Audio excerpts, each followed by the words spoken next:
नमस्कार, स्वागत है आपका। मैं हूं आपके साथ सुमित झा। दिन भर की अहम खबरें आपको इस बुलेटिन में दिखाएंगे और साथ ही उन खबरों के मायने भी समझाएंगे। बिहार में कोरोना पर लगाम लगाने की तमाम कोशिशें की जा रही हैं। लॉकडाउन के जरिए इस मिशन में काफी हद तक सफलता भी मिल रही है, लेकिन समाज का एक तबका अभी भी ऐसा है जो जानबूझकर कोरोना से खिलवाड़ करने पर आमादा है।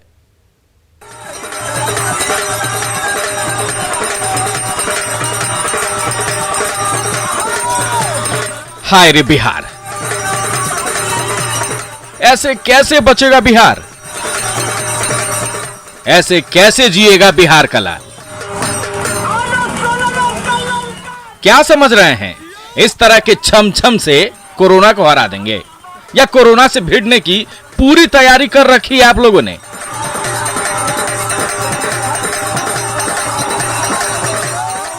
ठीक है कि शादी है, बाराती है, लेकिन संकट के इस काल में शर्तों के साथ जश्न मनाना था ना। समझाए तो थे पुलिस वाले कि थोड़ा सजग रहें तभी सुरक्षित रहेंगे। नहीं सुने थे तो सुनिए फिर से।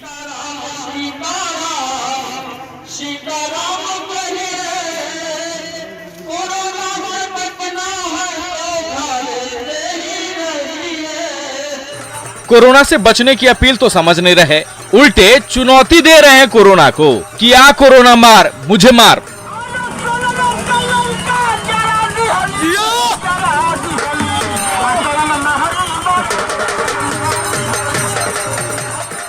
अब सरकार की शर्तों को तोड़कर जश्न मनाए हैं तो सजा भी होगी ना। वायरल हो गया है जनाब आप सबों का वीडियो, जिसे डीएम ने भी संज्ञान में ले लिया है। अब जश्न का जवाब तो देना ही होगा। मुकेश कुमार, न्यूज़ 18, गोपालगंज।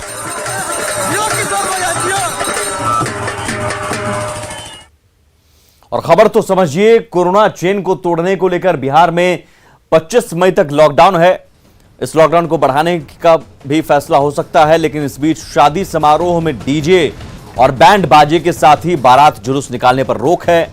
सीएम नीतीश कुमार ने भी लोगों से शादी समारोह टालने की अपील की है। बावजूद इसके लोग नियमों की अनदेखी कर रहे हैं और देश में कोरोना की तीसरी लहर आने की आशंका है।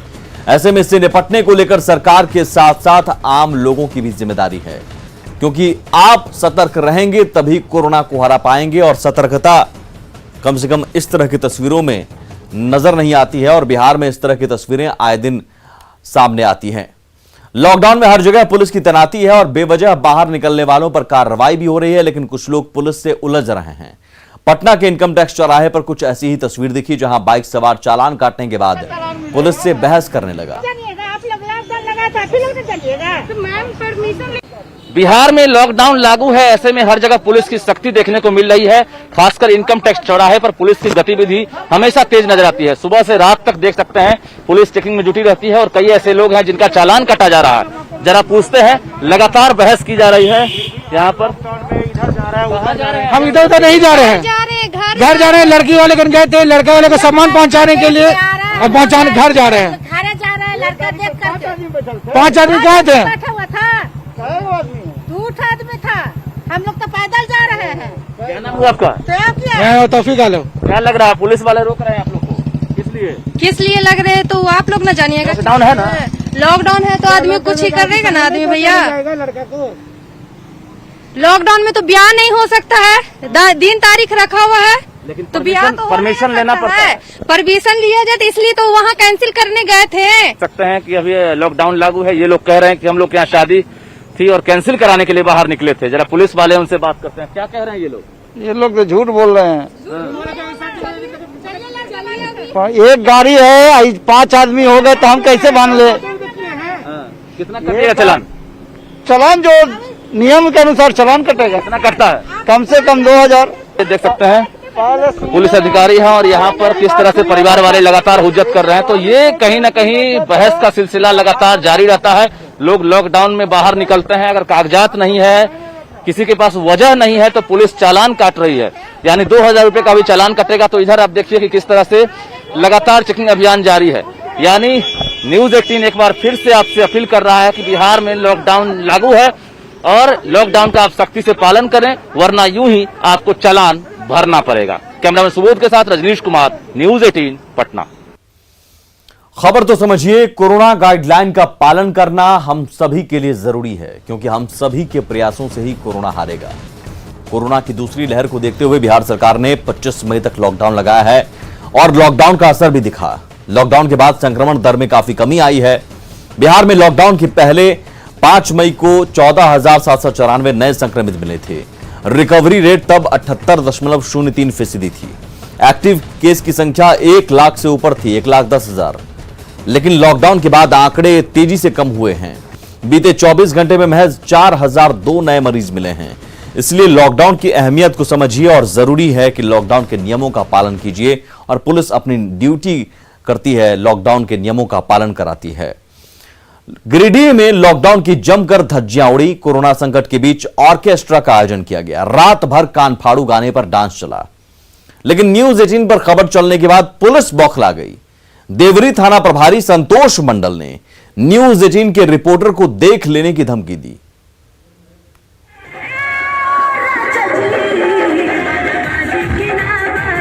ए राजा जी, बाजा बाजी की नहीं बाजी,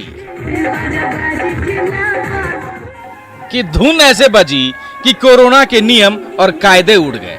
ना कोरोना का डर, ना चेहरे पर मास्क और ना सोशल डिस्टेंसिंग। ऑर्केस्ट्रा में लड़कियों के डांस पर पैसे लुटाए जाने लगे। तस्वीरें गिरिडीह के देवरी इलाके की है, जहां नवाबान में 2 जगहों पर रात भर डीजे की धुन पर लोग नाचते रहे, सरकार के निर्देशों की धज्जियां उड़ाते रहे। लेकिन ये कान फाड़ू आवाज भी पुलिस को नींद से जगा नहीं पाई।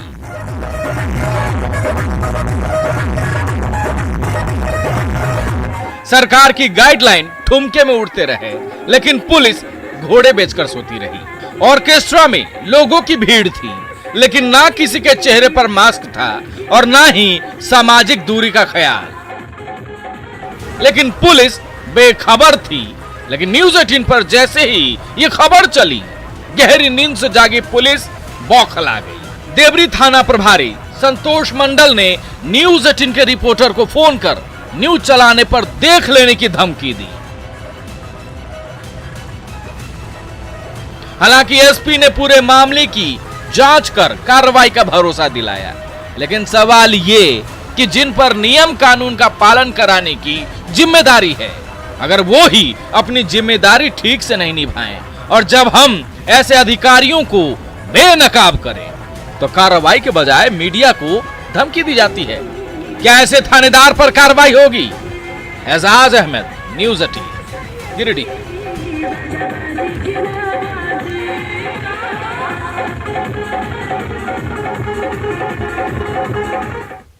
और खबर तो समझिए, झारखंड में 27 मई सुबह 6 बजे तक के लिए स्वास्थ्य सुरक्षा सप्ताह बढ़ाया गया है। शादी समारोह में सिर्फ 11 लोगों के शामिल होने की अनुमति है। वहीं बैंड बाजा और बारात जुलूस पर रोक है। स्वास्थ्य सुरक्षा सप्ताह के बेहतर नतीजे भी दिख रहे हैं। देश से आगे झारखंड का रिकवरी रेट पहुंचा है, वहीं मौत का आंकड़ा भी घटा है। लेकिन बावजूद इसके इस तरह की तस्वीरें सामने आती है और सबसे हैरानी की बात कि पुलिस इस तरह की तस्वीरें दिखाने के बाद उल्टे रिपोर्टर को देख लेने की धमकी देता है। जरूरी है ऐसे थाना प्रभारियों पर कार्रवाई हो। कोरोना काल में कुछ लोग लगातार अफवाह फैलाने और स्वास्थ्य विभाग को बदनाम करने में जुटे हैं। वैशाली जिले के राजापाकड़ इलाके के पीएचसी का एक वीडियो वायरल कर ऐसी ही कोशिश की गई है। पीएचसी कैंपस में खाट पर पीपल के पेड़ के नीचे मरीजों के इलाज का वीडियो वायरल हुआ तो स्वास्थ्य महकमे में हड़कंप मच गया। लेकिन अब प्रशासन और न्यूज 18 दोनों की जांच में वो वीडियो फर्जी साबित हुआ है।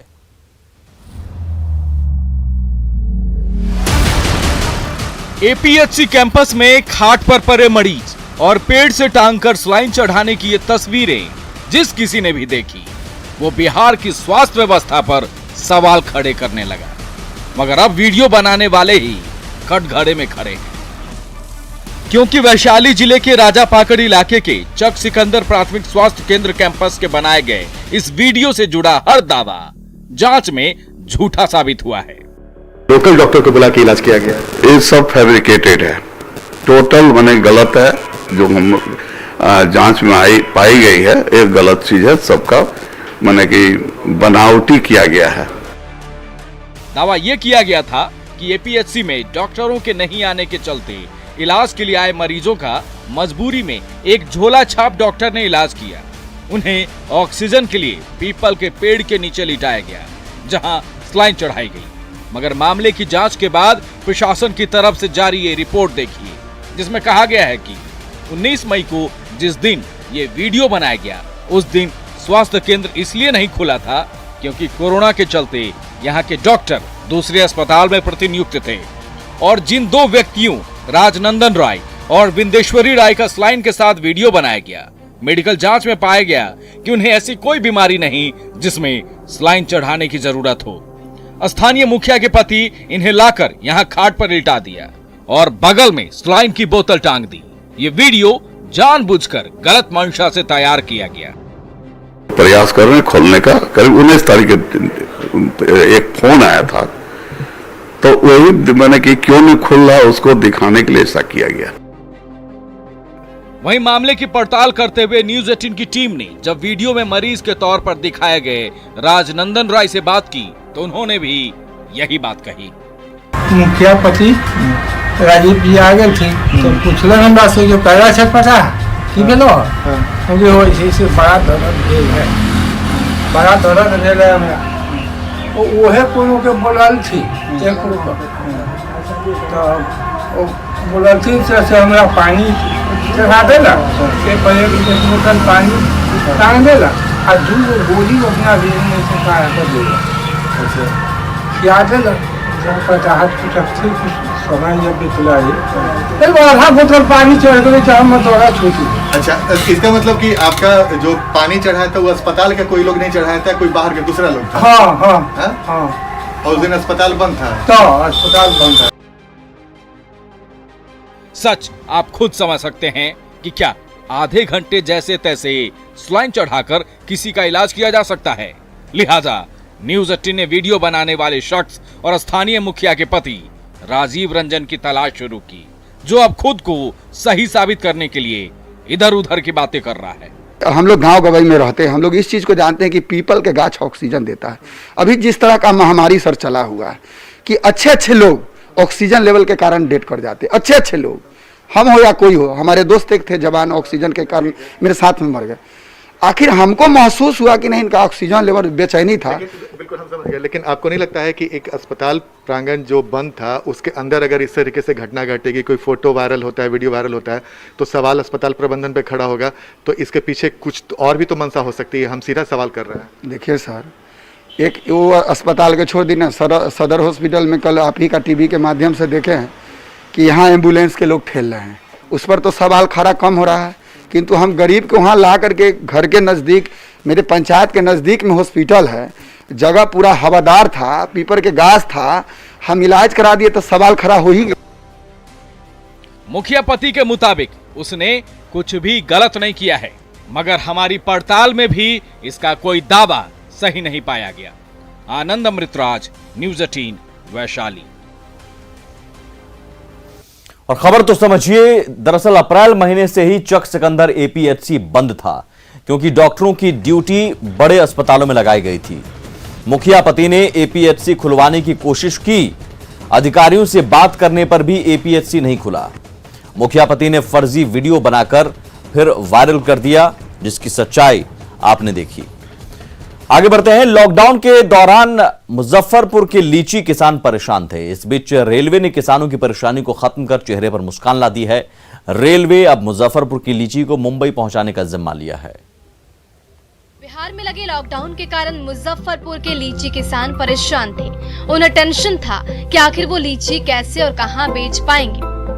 पर इस बीच रेलवे ने किसानों की परेशानी को खत्म कर उनके चेहरे पर मुस्कान ला दी है। रेलवे अब मुजफ्फरपुर की लीची को मुंबई पहुंचाने का जिम्मा लिया है। इससे लीची की अच्छी कीमत किसान को मिलने की उम्मीद है। रेलवे ने मुजफ्फरपुर को विशेष रूप से तैयार हाई कैपेसिटी LHV कोच उपलब्ध कराई है। इस कोच में करीब 24 टन लीची बाहर भेजी जा सकेगी। शनिवार से ये काम शुरू भी हो गया है। पहले दिन इस कोच में ताजा लीची की 1200 पेटियां भरी गयी, जिसे पवन एक्सप्रेस में अटैच करके मुंबई रवाना किया गया।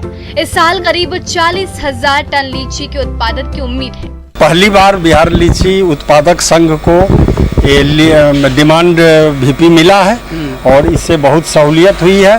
आज कल तक जो SLR से थोड़ा मोड़ा जा रहा था, 200-400 पेटी जा रहा था, आज से वो हजारों पेटी मुंबई रवाना शुरू हो गया।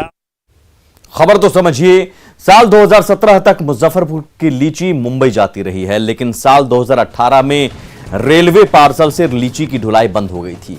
3 साल बाद लीची की ढुलाई रेलवे से शुरू हुई है। ट्रकों से लीची भेजने में 55 से 60 घंटे का समय लगता था, लेकिन लीची वैन से 32 से 35 घंटे में लीची मुंबई पहुंचेगी। समय पर लीची पहुंचने से कारोबारियों को नुकसान नहीं होगा, वहीं किसानों को भी लीची की अच्छी कीमत मिलेगी। तूफान ताउते के बाद देश पर अब चक्रवाती तूफान यास का खतरा मंडरा रहा है। इस खतरे को देखते हुए पीएम मोदी ने आज एक उच्च स्तरीय बैठक की और अधिकारियों को इससे निपटने के लिए जरूरी निर्देश दिए। चक्रवाती तूफान ताउते का तांडव अभी लोग भूले भी नहीं हैं कि तूफान यास का खतरा देश के कुछ राज्यों पर मंडराने लगा। इस तूफान के खतरे की गंभीरता को देखते हुए रविवार को पीएम मोदी ने एक उच्च स्तरीय बैठक की। बैठक में गृह मंत्री अमित शाह भी शामिल हुए। इसके अलावा बैठक में NDRF समेत 14 विभागों के अधिकारी शामिल हुए। पीएम ने बैठक में तूफान से निपटने की तैयारियों की समीक्षा की और अधिकारियों को ज्यादा खतरे वाले इलाकों से लोगों को सही सलामत निकालने के इंतजाम करने के निर्देश दिए। लेकिन इस क्रम में कोरोना की लड़ाई कमजोर ना हो, इसके लिए बिना रुकावट कोरोना का इलाज और टीकाकरण भी सुनिश्चित करने को कहा। पीएम ने प्रभावित इलाकों के लोगों को स्थानीय भाषा में तूफान को लेकर सलाह और निर्देश देने को भी कहा। दरअसल तूफान यास से ओडिशा और पश्चिम बंगाल में सबसे ज्यादा नुकसान की आशंका जताई जा रही है। इसको देखते हुए दोनों राज्यों के तटीय इलाकों में लोगों को लगातार प्रशासन और कोस्ट गार्ड की तरफ से आगाह किया जा रहा है। ओडिशा के पारादीप की ये तस्वीरें देख लीजिए, जहां कोस्ट गार्ड बीच समुद्र में जाकर मछुआरों को घर जाने की सलाह दे रहे हैं। पारादीप में समुद्र तट पर लोगों को प्रशासन की तरफ से लगातार सतर्क किया जा रहा है। ओडिशा और पश्चिम बंगाल में यास के खतरे से निपटने के लिए तैयारियां जोरों पर हैं और कई जगह NDRF की तैनाती भी कर दी गई है। बता दें, यास 24 मई तक चक्रवाती तूफान में तब्दील हो सकता है और 26 से 27 मई को पश्चिम बंगाल और ओडिशा के तटों से टकरा सकता है। इस तूफान का असर आंध्र प्रदेश, तमिलनाडु और अंडमान निकोबार में हो सकता है, जिसको देखते हुए हाई अलर्ट जारी कर दिया गया है। तूफान के दौरान तेज हवाओं के साथ भारी बारिश और बाढ़ के खतरे का भी अंदेशा जताया जा रहा है। Bureau report, news 18 network. और खबर तो समझिए, यास के खतरे पर पीएम ने समीक्षा बैठक के बाद अधिकारियों को कई निर्देश दिए हैं। पीएम ने लोगों को समय रहते जोखिम वाले जगहों से सुरक्षित जगहों पर भेजने, बिजली और संचार नेटवर्क की कटौती कम हो, इसके साथ बचाव को लेकर लोगों को स्थानीय भाषा में दिशा निर्देश जारी करने के निर्देश दिए हैं। यास के खतरे को देखते हुए NDRF की 46 टीमों को तैनात किया गया है। इसके साथ ही पेट्रोलियम मंत्रालय समुद्र में मौजूद सभी तेल संबंधी जगहों की देखरेख और उनकी सुरक्षा के लिए लगातार तैयारी कर रहा है। कोरोना से बचाव के लिए ग्रामीण इलाकों में भी कोशिशें जारी हैं। जहां स्वास्थ्य विभाग नहीं पहुंचा, वहां सामाजिक संगठन पहुंच रहे हैं। मुंगेर के नक्सल प्रभावित भीम बांध इलाके में भी सैनिटाइजेशन किया जा रहा है और गांव के लोगों को मास्क बांटे जा रहे हैं। मैं इस वक्त मौजूद हूं जिला मुख्यालय से लगभग 60 किलोमीटर दूर नक्सलियों के गढ़ भीम बांध में। ये बिल्कुल नक्सलियों का गढ़ माने जाने वाला गांव है भीम बांध। यहाँ पे भी जो बात आई थी कि अब कोविड जो है अब गांवों तक जाने लगा है, तो ये एकदम बिल्कुल पहाड़ की तराई में बसा हुआ गांव है, जहाँ पे आप देख सकते हैं कि कुछ सामाजिक संगठन के लोग जो हैं जहमत उठा के इस गांव में आए हैं तथा गांव को जो सैनिटाइज करने के कामों में लगे हुए हैं। जो लोगों को है मास्क के साथ साथ सैनिटाइज भी ये लोग उपलब्ध करवाने में लगे हैं। ये गांव में देख सकते हैं कि जो सामाजिक संगठन के लोग हैं, जो यहाँ के मुखिया हैं तथा कुछ सामाजिक संगठन के लोग हैं, यहाँ पे लोगों के बीच में आए हैं तथा सैनिटाइज के अलावा यहाँ के लोगों को मास्क, आप देख सकते हैं जो पहले कभी बच्चे मास्क नहीं पहनते थे, आज बच्चों को मास्क दिया गया, ये काफ़ी है। तथा जनप्रतिनिधि हैं वो तो लगे हुए हैं कि किसी भी हालत में गाँवों को कोविड से बचाया जा सके, लेकिन यहाँ के लोगों को भी जागरूक होने की आवश्यकता है कि वो भी मास्क लगाए तथा जो गाइडलाइन है उसका वो फॉलो करें। अरुण शर्मा, न्यूज 18 भीमबांध। और इसी के साथ इस बुलेटिन में इतना ही। आगे भी खबरों का सिलसिला लगातार जारी है। नमस्कार।